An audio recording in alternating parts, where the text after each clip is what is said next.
A passenger plane crashed into the ocean, but somehow, no water came into the cabin. All the passengers were safe. They were happy at first, but they didn't know the plane was now hundreds of meters deep underwater. If the oxygen inside ran out, everyone would die. Even worse, they were too deep for any signal to reach the surface. The airport still didn't know the plane had gone missing. Then, someone noticed water starting to leak in through the window. They could not wait any longer. The captain thought of a risky plan. He wanted to send the signal receiver up to the surface, but the water pressure was huge. Without the plane's shell, the body could be crushed. Still, it was the only chance, so the captain took action. He and his assistant quickly put on life vests. Someone shut the steel door behind them, cutting them off from the main cabin. The plan sounded simple, but doing it was very hard. As soon as the captain pressed the door button, water rushed in. The force knocked the assistant out cold. The captain quickly took off his own oxygen mask and gave it to his assistant. But a second later, he realized something was wrong. The assistant was already dead. The captain was heartbroken, but he turned away to save the others.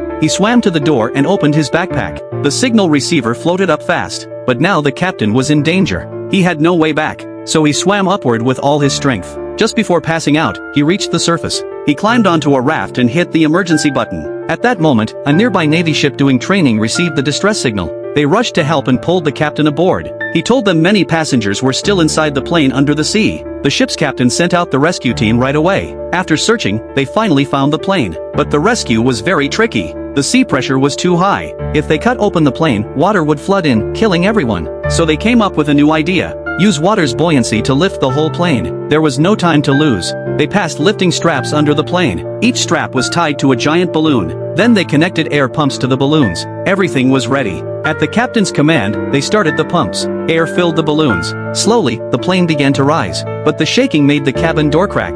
Water rushed into the plane. The passengers had nowhere to run. They were about to drown. If the plane didn't surface in 2 minutes, everyone would die. The ship captain ordered more pressure into the pumps. They had to lift the plane faster. Luckily, the nose of the plane broke through the water. Then the body followed. The water inside the cabin drained out. The rescue team rushed in and helped every passenger onto the raft. Once the rescue was done, the giant plane slowly sank back into the sea.